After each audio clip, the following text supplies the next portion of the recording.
Queridos amigos, sean todos bienvenidos a Mirada Semanal, el podcast de actualidad de Latinoamérica 21.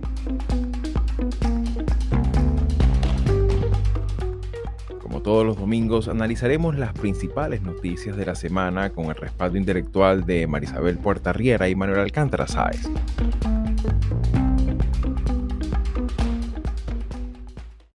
A lo largo de los últimos días se ha incrementado la presencia naval estadounidense en las inmediaciones de las costas venezolanas, tensionando con ello aún más la compleja geopolítica del Caribe.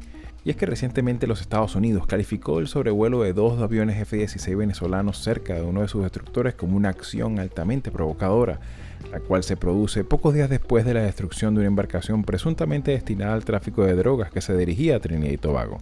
Todo lo cual aumenta la presión política y militar sobre el régimen de Maduro y sus actividades ilícitas en la región.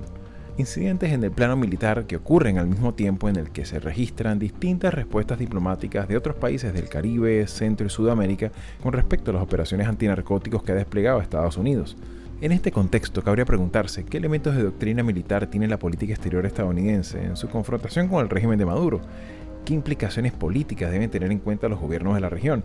Y en especial, ¿qué nivel de efectividad pudiera llegar a tener este despliegue militar a efectos de un cambio político en Caracas? Para examinar las particularidades que tiene la geopolítica del Caribe, nos acompañó para este episodio Víctor Mijares, politólogo internacionalista, profesor e investigador de la Universidad de los Andes, quien ha dedicado buena parte de su actividad profesional a los estudios de seguridad internacional, política exterior y regímenes autoritarios.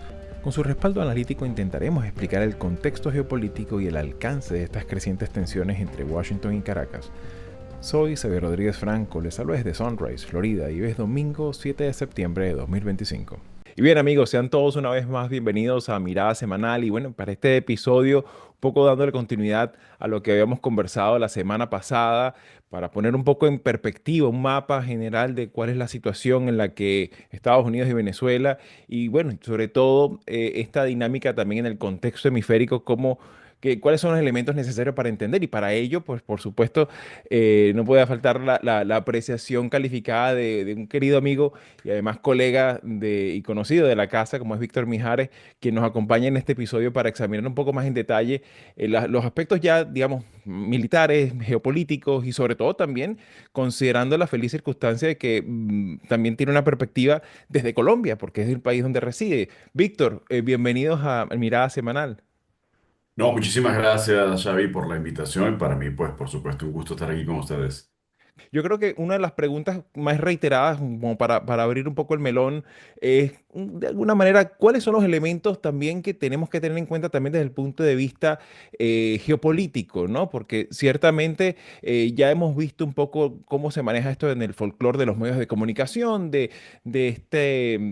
esta mirada un poco, si se quiere, de mano dura, ¿no? Que muchas veces se está tan presente, ¿no? En esta dinámica hemisférica, pero particularmente en este caso que nos compete ahorita, hemos visto que en los últimos días también ha habido incidentes, no tan solo el incidente de la lancha a principios de semana, sino también incidentes que también involucran elementos de la Fuerza Aérea. Coméntanos un poco cuáles son esos elementos que hay que tener en cuenta. Pues lo primero, Xavi, digamos, tomando en cuenta esa olla del Caribe, ¿verdad? Esa cuenca del Caribe, sobre todo el Caribe Oriental, ha sido, pues, durante mucho tiempo se ha convertido en una zona relativamente estable, en donde no ha habido, digamos, mayores inconvenientes o conflictos militarizados de alto impacto. Es por eso que ahora llama la atención precisamente esto, pero cuando vemos históricamente ha sido, desde luego, pues un patio de juego de imperios. Entonces, eso no lo podemos dejar de lado. Es decir, la historia precisamente del Caribe es que es un mar semicerrado, tiene, digamos, pocas entradas, pocas salidas y es importante para todo tipo de comercio, digamos, tanto lícitos como ilícitos, ¿no? Entonces, el primer contexto sería ese. Adicionalmente a eso, en la cuenca del Caribe hay, sumando toda la cuenca del Caribe, hay más de 30 estados. Es decir, el Caribe, hay una cosa muy interesante que hay que tomar en cuenta y que muchas veces precisamente en esas opiniones que tú mencionas y que, bueno, por supuesto, el calor de todo lo que está pasando. Yo no creo, la gente no tiene por qué ser experta en todo, sino, digamos, tratar de entender lo que está pasando. Se habla mucho de alta mar o se habla mucho de aguas internacionales. No existe tal cosa en el Caribe. En el Caribe no hay alta mar, no hay aguas internacionales. Hay un montón de zonas económicas exclusivas y aguas territoriales que están, digamos, linde con linde, ¿no? Es decir, esto completamente lleno. Eso es una olla que está llena de soberanías y semisoberanías, porque adicionalmente la zona económica exclusiva tiene cierto acceso, cierta soberanía, ciertos derechos, pero no los tienes todos. Eso permite entonces este tipo de operaciones. Entonces, hay que tomar en cuenta eso también desde el punto de vista del derecho internacional y adicionalmente a eso también hay que tomar en cuenta que es un mar de la OTAN. Es un mar de la OTAN. Ahí está Puerto Rico, ¿verdad? Desde donde se ejerce soberanía de los Estados Unidos. Están también territorios de ultramar franceses, británicos, neerlandeses. Entonces, no hay que perder esto de vista. Y adicionalmente hay un país que es el único socio global de la OTAN, que es precisamente Colombia, que es otro país del Caribe. Entonces, esto es un hervidero geopolítico, digamos, muy interesante que como pasó durante mucho tiempo, digamos, un poco desapercibido, y estamos mirando mucho el mar de China Meridional y el estrecho de Formosa y el Mar Negro, entonces se nos olvidaba, ¿verdad?, que aquí había una situación también muy importante. Y adicionalmente, bueno, los Estados Unidos han tenido una presencia muy importante en esta zona y ahora la están ejerciendo con buques de guerra de importante calado y de importante poder de fuego, esto hay que decirlo, desde el punto de vista simplemente, digamos, de interpretación de lo que está en juego, no pareciera ser un hardware como para interdicción de narcotráfico, sino algo mucho más allá, pero tampoco parece un hardware como para, para desembarcar en Normandía. Es Claro, decir, claro. y ni siquiera en Panamá. Es decir, entonces hay que tener en cuenta que estamos ante una presencia de un despliegue militar que es importante, pero que midiendo solamente el despliegue, que además crece, ¿no? Es decir, se va ampliando, diversificando, ahora con la presencia de los F-10 F-35, ¿verdad? Que es un arma formidable. La gente piensa que el F-35 es un avión de combate, en realidad es una plataforma de combate, comunicación, que permite, digamos, conectar distintas unidades con 1.000 kilómetros de autonomía. Es decir, estamos hablando de un despliegue muy, muy importante, que claramente, digamos, cuando uno despliega una flota de F-35 no está persiguiendo Go Fast con cocaína, Claro. digamos, tiene otra intención política de fondo. Entonces, yo creo que, y con esto termino por ahora, es mirar con atención el despliegue, mirar con atención la historia y juntar estos dos factores, ¿verdad? Tanto estratégico como geohistórico, nos permite entender mucho mejor que aquí hay algunos intereses que están apuntando a ejercer muchísima presión, pero no sabemos exactamente con qué objetivos. Claro, y en ese sentido yo creo que viene muy a tono con un poco lo que conversábamos la semana pasada, Manolo, y en ese sentido me gustaría un poco capturar ahí tu apreciación, porque claro, recordábamos Tucídides, ¿no? Y esa predilección que tenemos muchas veces los politólogos y los cientistas sociales en general, de buscar continuidades, ¿no? De buscar rasgos con la historia reciente, de ver de dónde podemos comparar para ver un poco, entender esta confusión que ciertamente conversábamos la semana pasada y que ahorita mismo también Víctor nos da una perspectiva también que habla sobre esta realidad contingente de muchas plataformas marítimas, de muchas soberanías interactuando, no siempre de forma armónica y comprensible en tiempo real, ¿no? Y en ese sentido, Manolo, me gustaría incorporar también tu apreciación sobre la base de esto que comenta Víctor. Si me permitís, yo sobre todo quiero preguntarle a Víctor, ¿no? Por el hecho de tenerle aquí, un lujazo. El presidente Petro se está refiriendo en distintas intervenciones suyas a la Gran Colombia, ¿no? Digamos, queriendo incorporar, por supuesto, claro, Venezuela, Colombia, pero también Ecuador, en el sentido de que Noboa pareciera que estuviera interesado en reabrir el tema de las bases o de la base norteamericana en Ecuador. Algo que también de alguna manera se plantea con el caso de Panamá, ¿no? Reabrir la apertura panameña para que Estados Unidos vuelva a tener un espacio, sea en el Darién, ¿no? Con la excusa del control de los flujos migratorios de vuelta o demás, o sea en otro sitio, ¿no? Entonces, ¿qué opinas de eso, Víctor? ¿Cómo ves ese escenario desde una perspectiva, si se quiere, más subregional? Manolo, a ver, vamos a empezar con lo de la Gran Colombia, porque yo creo que aquí el término Gran Colombia y la región Gran Colombiana, ¿verdad? Que ahora se está como poniendo de moda hablar de esto como una región geopolítica, un clúster geopolítico, vale la pena mencionar algunas cosas, ¿no? Es decir, desde el punto de vista de la antigua Gran Colombia, que coincide con la última fase del Virreinato de la Nueva Granada, incluye además otros territorios. Entonces, y son territorios que en este momento están en una situación, digamos, de tensión. Obviamente Venezuela, Colombia, Ecuador, pero también Panamá, que como tú estás mencionando, ¿verdad? También tiene un peso ahí importante. También está la costa Mosquitia, en donde también hay una tensión entre Nicaragua y Colombia, y el Esequibo, que también está, digamos, en el hervidero. ¿De acuerdo? Entonces, cuando hablamos de Gran Colombia, entonces estamos metiendo obviamente unos factores aquí geohistóricos que yo creo que son muy importantes y que abarcan buena parte del problema que estamos viendo. Y particularmente en lo que dice el presidente Petro sobre esta situación y este discurso, digamos, que está tomando ahora, me llama mucho la atención sobre todo el timing, ¿no? Digamos, el momento en el cual lo está diciendo. Colombia está en una situación en donde se aceleró la campaña, es una campaña está marcada por el magnicidio a Miguel Uribe Turbay, es una campaña que está marcada por una cantidad enorme, casi una centena, ¿verdad?, de precandidatos presidenciales con muchas fuerzas, digamos, pujando al interior, con un juicio a Álvaro Uribe, que es un juicio que todavía, digamos, le falta sentencia, pero en donde ya tuvo una primera victoria, que fue la de mantenerse en libertad, ¿verdad?, durante el juicio, mientras se resuelve todo esto, y eso le ha permitido hacer campaña por su lado, y en donde yo creo que hay una renovación un poco de ese ímpetu del uribismo, de la derecha, frente a, sobre todo, escándalos de corrupción de la izquierda. Entonces, estamos viendo a un Petro que pareciera que está tomando un poco una postura, está asumiendo una postura que no lo habíamos visto, digamos, tan claramente en los últimos 3 años.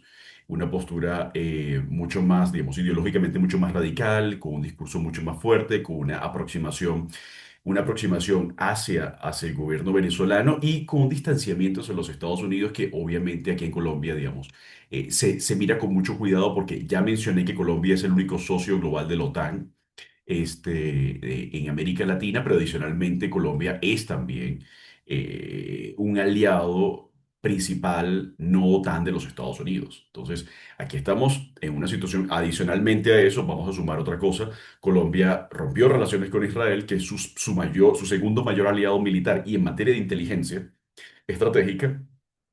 Y allí estamos viendo entonces a un Petro que es un Petro distinto, es un Petro que ha salido de todo el gabinete y de todas las personas que pueden ser moderadas, de centro, y se ha movido cada vez más hacia sus trincheras ideológicas, ¿verdad? Y esto lo estamos viendo con el caso venezolano, y no sé exactamente, digamos, con qué fin, pero tengo la impresión de que hay cierta claridad o cierta visión por parte del gobierno Petro de que el 2026 no va a ser un buen año para ellos, que podrían no haber continuidad del pacto histórico en el gobierno y quizás quisiera dejar sembrada algunas semillas de ingobernabilidad para precisamente estar en una mejor situación para hacer oposición.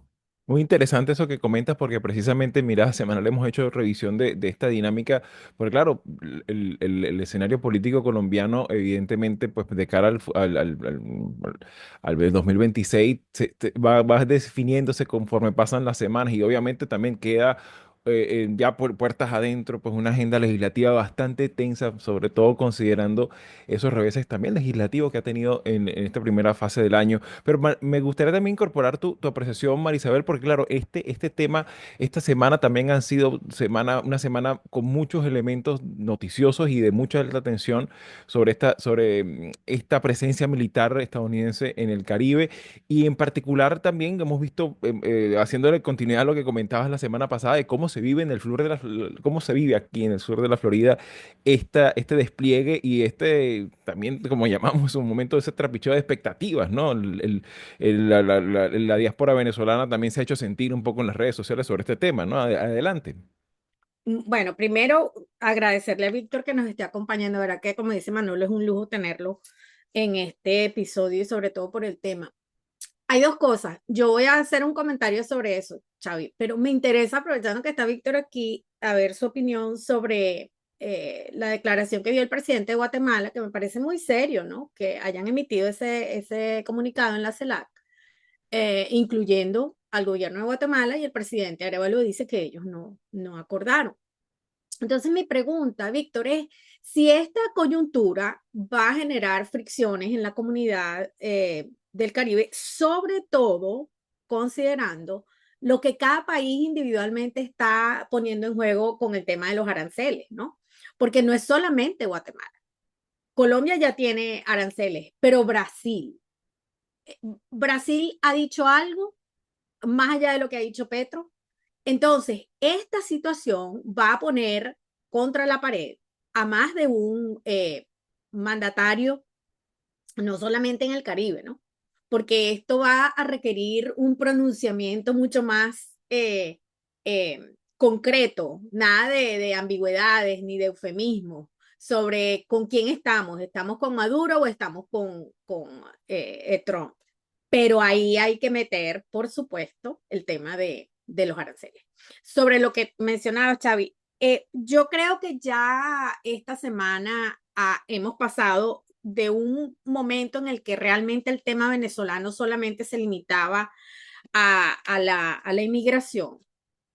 Estamos pasando a otro y es mi temor que realmente el silencio por parte del Departamento de Estado sobre las identidades de las personas que fueron objeto de esta acción militar. Eso no está claro. Vemos que el secretario Rubio dice que no hay necesidad y el mismo Hexet, el secretario de Defensa o de Guerra, ha dicho que eso no es necesario divulgar los nombres o las identidades. Aquí ya hay no solamente activistas de derechos humanos, sino legisladores, inclusive del propio partido de gobierno del presidente, hablando de la severidad de esta acción y de cómo buscarle un argumento legal, ¿no? Entonces, sí hay una preocupación que ya no se trata de complacer a un electorado que está cuestionando al gobierno por sus arremetidas en contra, no de los venezolanos, realmente el problema son los cubanos. Están deportando cubanos de una forma que nunca se había visto aquí en este país. Y eso está haciendo que los legisladores de aquí del sur de la Florida estén pasando un mal rato. Entonces, para muchos la interpretación es esto se está haciendo como una operación antinarcóticos, pero también se está aprovechando de sacarle punta para tratar de calmar un poco las críticas y las demandas de ese electorado. Pero creo que ya hemos pasado digamos, ya no se trata solamente del tema electoral del sur de la Florida, sino que ya estamos hablando de un tema de derechos humanos. Cuando uno escucha a Rand Paul, que sabemos que no es un fanático precisamente de libertades que no sean las de ellos, por supuesto, el mismo Rand Paul está hablando de si no hay información clara, uno pudiera inclusive presumir que eran simplemente migrantes huyendo del país o tráfico humano. Entonces, cuando un legislador, un senador como Rand Paul dice eso, realmente aquí no sabemos a dónde va a llegar este tema, pero lo que sí les digo es que a cada rato en los medios, cosa que no se ve en el caso de Venezuela, a menos que sea para decir que un inmigrante cometió un delito, Venezuela no está en el mapa de los medios y ahora está constantemente. Entonces, creo que eso también hay que tenerlo como contexto. Sí, digamos, yo tengo como muchas dudas, pero digamos, por lo que uno ve en el video y por lo que aparece allí, y eso también lo voy a conectar con lo primero que decía María Isabel, que gracias también por esa bienvenida, y es el tema de cómo esto mete estrés en la región. mete un estrés que la región, digamos, no le hace falta estrés para manifestar sus fricciones y su fragmentación. Somos un archipiélago, ¿verdad? De intereses. Eso ha sido, digamos, así en los últimos 200 años más o menos.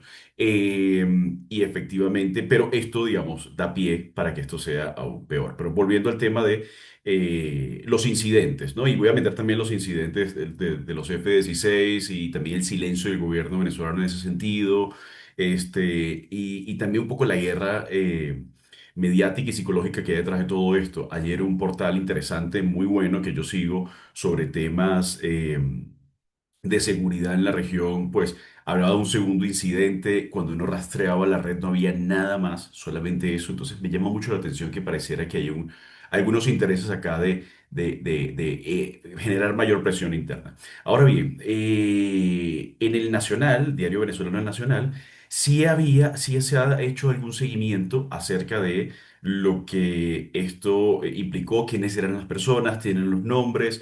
Se ha hablado de que efectivamente eran once personas que habían estado involucradas en narcotráfico y se dice que, bueno, que fue por necesidad, obviamente ante la situación económica. Se habla de las familias. Participa en esa nota y en ese trabajo de investigación. Entrevistan a Rona Riz, que es que yo creo que ustedes lo conocen también, ¿verdad? Venezolana, como yo digo, la tren de La araguanóloga. experta. Sí, que tiene además, digamos, un libro muy interesante, espeluznante, y efectivamente hay algunos pueblos que están desde hace mucho tiempo tomados por el narcotráfico en esa zona del Oriente. Y esto coincide también con las declaraciones del primer ministro de Trinidad y Tobago, que dice que, pues, que apoya este tipo de acciones. Entonces, creo que hay que tener mucho cuidado en todo esto porque naturalmente esto se está manejando como una guerra. Cuando Ujú. digo que se está manejando como una guerra, porque bueno, hay material de guerra, hay doctrina de guerra, hay posibilidades de casus belli, es decir, aquí estamos hablando no de una guerra, pero sí de ciertas condiciones en donde nos manejamos bajo los principios de guerra, en donde el derecho internacional, digamos, empieza a hacer aguas por un lado y por el otro en donde, como en toda situación, digamos, bélica o prebélica o con características, digamos, de guerra, y donde hay conflictos de esta naturaleza militarizados, pues la verdad es la primera víctima, ¿no? Como siempre sabemos. Entonces hay que tener mucho cuidado porque es que yo siento que en esta guerra de narrativas, ¿verdad? Mm, Hay muchísimo en juego y adicionalmente uno está viendo el teatro de operaciones en el Caribe, pero dentro de cada país está su propio conflicto. Es decir, Marisabel lo acaba de tocar y además lo ha venido siguiendo, ¿verdad? Porque yo la he visto, digamos, muy activa en redes y lo ha venido siguiendo, que es toda la tensión política en los Estados Unidos, todo lo que implica la Florida en materia de control del Congreso, las midterms, digamos, todo lo que eso implica. Es decir, eso también está jugando aquí en el Caribe. O sea, claro. esto no es simplemente un tema de pura proyección geopolítica, de cara afuera, ¿verdad? Como se pensaba antes que Estados Unidos era una cosa lógica y monolítica que tomaba decisiones, eso dejó de ser así, si es Claro, que algún día lo, o sea si que es que algún algún día lo día lo, fue, exactamente, es eso que es lo que algún quería día lo fue. comentar, ¿no? Sí. Hoy Hay en día es dudas, mucho, hay mucho más dudas. evidente.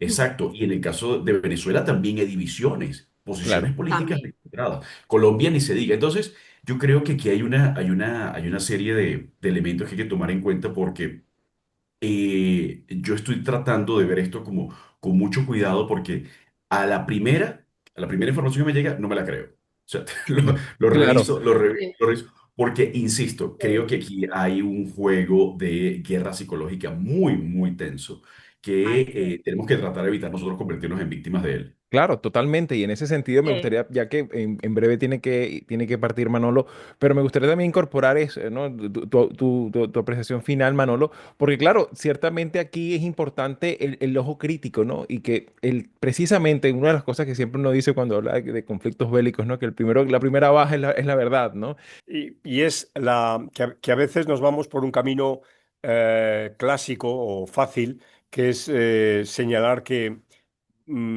aquí hay un problema de construcción de Estado, ¿no? Y que cuando nos vamos a nuestra teoría y cuando vemos que el territorio no es controlado, cuando vemos que la violencia no es controlada, cuando vemos que no hay el imperio de una determinada legalidad, ¿no? Sino que estas legalidades se fracturan, ¿no? Y hay zonas liberadas con lógicas distintas, etcétera, pues uno tiende a decir, bueno, aquí hay un fracaso, ¿no? De la construcción del Estado.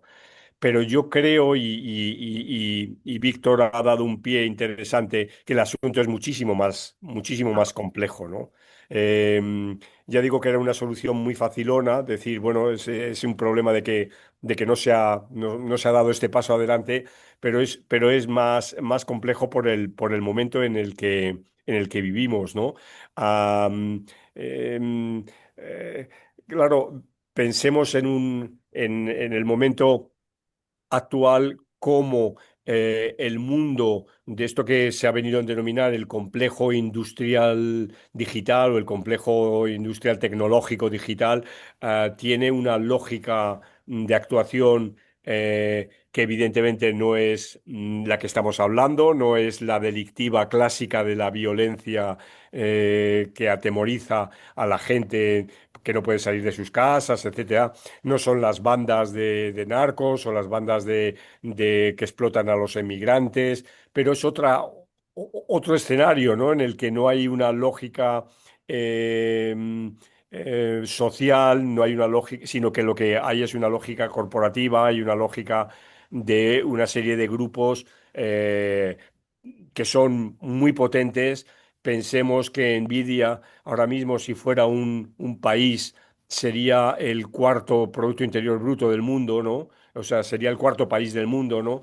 O sea, entonces, y sobre Nvidia no hay nadie que le pueda poner, y digo una frase muy coloquial, el cascabel al gato, ¿no? O sea, nadie controla, ¿no? A estos grandes conglomerados. Entonces, yo por eso digo que el tema es de una suerte de descomposición del orden o del desorden, ¿no? Que teníamos hasta ahora con nuevas reglas, nuevos actores y que se mueven en distintas facetas, ¿no? Ya digo, es muy distinta la faceta esta última que estoy planteando a la de el día a día de la mayoría de las personas, ¿no? Que no pueden salir o que se tienen que retirar temprano porque no pueden estar por la noche por la calle, ¿no? Ujú, Sí, a ver, el tema de los actores, digamos, transnacionales y todo lo que está surgiendo acá en materia de eso que Ian Bremmer ha llamado, digamos, como ese neologismo del mundo tecnopolar, es muy interesante porque efectivamente no digo yo que se están sustituyendo empresas, sino que están entrando otros sectores, ¿no? Es decir,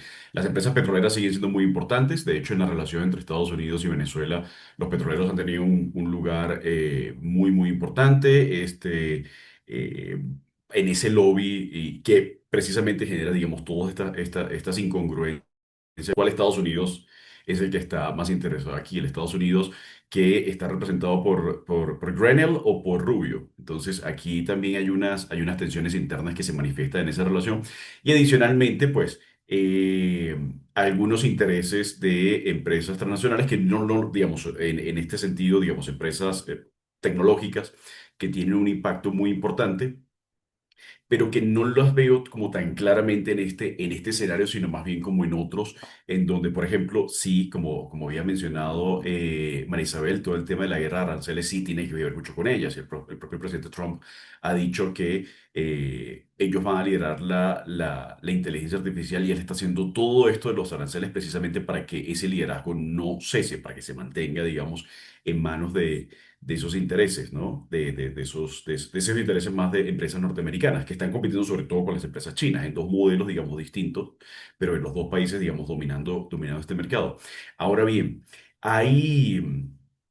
y me parece muy interesante porque digamos, es una discusión que no tiene constantemente con sus estudiantes, en mi caso, sobre todo con mis estudiantes de intro a política internacional, y es el tema de algo que tocaba Manolo, que es el tema de la soberanía, ¿no? Y es el de nuevas formas, no sé, de pseudo soberanías, no sé cómo llamarlo, y hablamos del caso de Nvidia, pero también de otras empresas, digamos, de inteligencia artificial. ¿Qué pasa si mañana pagan, no sé, hay algún tipo de acceso restringido a ChatGPT, a cualquier tipo de estas tecnologías, digamos, ¿qué implicaría eso desde el punto de vista de producción para otras partes del mundo, digamos, mucho más dependientes? Entonces se está generando nuevamente, digamos, desde el punto de vista digital, se está reproduciendo otra vez el centro-periferia, ¿no? Toda esta teoría de la dependencia muy claramente. Ahora bien, qué tan lejos o qué tan cerca o qué tan domesticables son por parte de los estados. Es decir, yo siento que la mayor parte de las potencias tienen todavía capacidad de, digamos, negociar y sentar a estas empresas para lograr ciertas regulaciones. Eso lo puede hacer la Unión Europea, eso lo puede hacer Estados Unidos, lo puede hacer países grandes. ¿De acuerdo? Pero la mayor parte de los países pequeños no va a poder hacer eso. Entonces, creo que aquí hay claramente una discriminación en cuanto a que todos van a seguir siendo soberanos, pero no van a tener, digamos, la capacidad de dominar a estas empresas. Y adicionalmente, vamos a ver estas empresas, obviamente, digamos, dominando viene hablando hace mucho tiempo, ¿verdad? Dentro de los distintos ámbitos de la guerra, el ámbito digital, pues es un ámbito que está en constante ebullición y claramente se podría utilizar de conflicto, particularmente porque todavía muchos de los sistemas de armas van a depender, por supuesto, de la guía del GPS, va a depender del acceso a Internet, va a depender, digamos, de muchos elementos tecnológicos que comienzan a estar bajo control de oligopolios. Entonces, todavía no lo hemos visto eso, digamos, tan claramente en el escenario, al menos del Caribe, con toda esta crisis, pero creo que sí es una reflexión importante como para entender para dónde se está moviendo el orden internacional y cómo, y con esto cierro esta intervención, cómo efectivamente pareciera que hay algunas categorías que se nos están quedando cortas. Es decir, yo cuando hablo con mis estudiantes sobre si el mundo es unipolar, bipolar, tripolar, multipolar, yo creo que eso ya pues no significa nada. Sí, sí, claro, y poco a poco se va perdiendo en cierta obsolescencia, ¿no? Y en especial, sobre todo, comentaba aquí Manolo, también las sensibilidades a lo interno de los países, ¿no? Qué tan sensible a efectos de la intención de voto es la política exterior de un país, ¿no? Y eso incluso en el caso particular de Estados Unidos el segundo mandato de Donald Trump, uno cada vez se escucha con mucha frecuencia, ¿no? Como que, bueno, ¿qué tanto nos puede importar nosotros lo que esté pasando en el sudeste asiático, o lo que ocurra, ¿no? En esta dinámica que se está desarrollando ahorita mismo en el Caribe oriental, ¿no? Y en ese sentido, también me gustaría, como para cerrar ahorita esta última fase del programa, y bueno, y agradecerte, Víctor, por tu tiempo y por tus apreciaciones. Pero me gustaría también, y esto sería un más que todo como una pregunta, ¿no? Ciertamente hablábamos de este también carácter un poco errático en ocasiones, también a veces nosotros siempre hemos tratado de ver que cierto margen doctrinal en la política, también a nivel estratégico, a nivel militar, pero en especial en este caso que nos ocupa con este despliegue hacia las costas venezolanas. ¿Cuál es tu apreciación en términos de qué perfil pudiera ir derivando? Porque claro, han venido ocurriendo incidentes que recuerdo, también tus apreciaciones también en Twitter, que agradezco muchísimo que lo hayas reactivado, ¿no? Porque nos da también ciertas luces sobre cuál pudiera ser este derrotero, ¿no? Pero particularmente, ¿qué pudiéramos esperar? Pues claro, cada semana que pasa con este despliegue también es un coste de dinero importante, ¿no? Que no sé, digamos, un instrumental bélico tan importante solamente para hacer algunas interdicciones pareciera poco, ¿no? ¿Cómo miras tú cuál pudiera ser este derrotero que pudiera tenerse en los próximos días o semanas?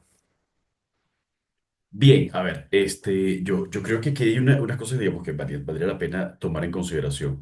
Sí, el despliegue es importante, sobre todo para los objetivos declarados, parece muy importante, pero hay que tomar en cuenta algo, estos son costos fijos.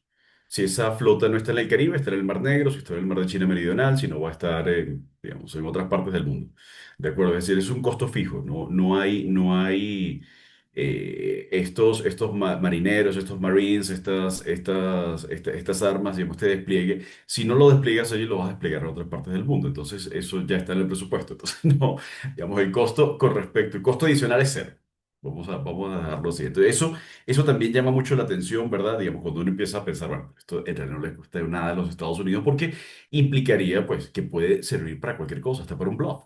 digamos, hasta para generar algún tipo de presión, digamos, de bajo costo, que sería interesante en función de ciertos intereses que, insisto, no conocemos muy bien. Y aquí hay que dejar algo en claro, ¿no? Y esta es, digamos, mi posición muy personal.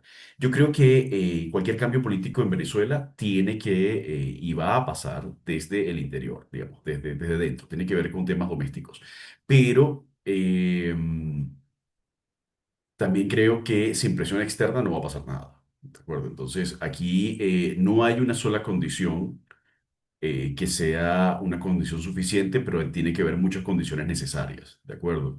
No estoy seguro de que esto, tal y como está, sea suficiente para generar un quiebre en el régimen, que esa ha sido una de las hipótesis que se ha manejado y que el propio Maduro lo viene manejando y que lo ha dicho, ayer lo dijo claramente, Es un que régimen resiliente para su permanencia, sí, sí.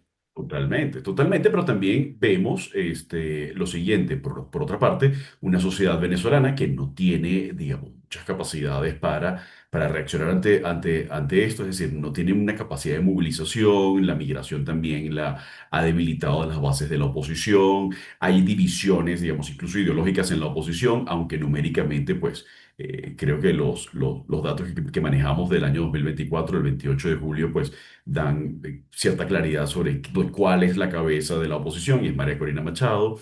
Este, pero en este momento, digamos, Venezuela lamentablemente es más un objeto que un sujeto de la política internacional. Y en ese sentido, los sujetos de la política internacional, que son estas grandes potencias, sobre todo Estados Unidos, digamos, están tomando decisiones no en función de lo que quiera Venezuela o no quiera Venezuela o que convenga en líneas generales, sino de acuerdo a sus propias dinámicas políticas internas, incluso aquellas dinámicas electorales que María Isabel, digamos, ha venido trabajando también en los últimos tiempos. Entonces, creo que allí hay que ver esto con mucho realismo y entender que Venezuela pues está un poquito sometida al vaivén de intereses que no controla, que no maneja y que la pone en una situación, digamos, como sociedad, la pone en una situación bastante vulnerable y bastante dependiente de, insisto, decisiones que no controla, que no maneja y que de hecho no conoce muy bien. Y eso, por supuesto, genera mucha incertidumbre, mucha angustia en la sociedad y puede empezar, como ya está manifestándose, puede empezar, digamos, a generar estas tensiones internas en los discursos, en las narrativas, entre emigrados, no emigrados, izquierda, derecha, porque la oposición venezolana, digamos, es enorme y está fragmentada de muchas formas, precisamente porque hay que tener mucho cuidado con creer que las grandes potencias juegan en función de los intereses digamos, de los pueblos del mundo, cosas por el estilo, sino juegan en función de sus propios intereses y muy particularmente de sus propias élites. Claro, y en especial en su permanencia electoral, ¿no? O sea, y que a pesar de que pase el tiempo, ¿no? Pues evidentemente, y con todo lo que se pueda decir, las democracias dependen de la opinión pública, ¿no? Y eso, por supuesto, tiene un efecto. Y en ese sentido, estaremos muy, muy atentos a cómo se vaya desarrollando toda esta dinámica en lo próximo. Víctor, un enorme placer y un gustazo reencontrarnos conversando sobre estos temas y bueno, disfrutar también me encantó encontrarte de nuevo, así que bueno, por supuesto, esto es tu casa y evidentemente por la naturaleza del tema, muy probablemente vamos a volver sobre esto, así que bueno, muchísimas gracias por tu participación. No, gracias a Muchas ustedes por la gracias, invitación. Víctor. Y no, gracias a ustedes por la invitación y pues siempre a la orden. Si llegaste hasta aquí y te interesan estos temas, puedes ayudarnos a seguir haciendo estos vídeos dándole like, compartiendo, comentando y suscribiéndote al canal de YouTube de Latinoamérica 21. Puedes acceder también a todos nuestros episodios entrando en nuestra página web latinoamerica21.com/podcast y en las principales plataformas de audio. Subimos videos nuevos todas las semanas, así que nos veremos en Mirada Semanal muy pronto.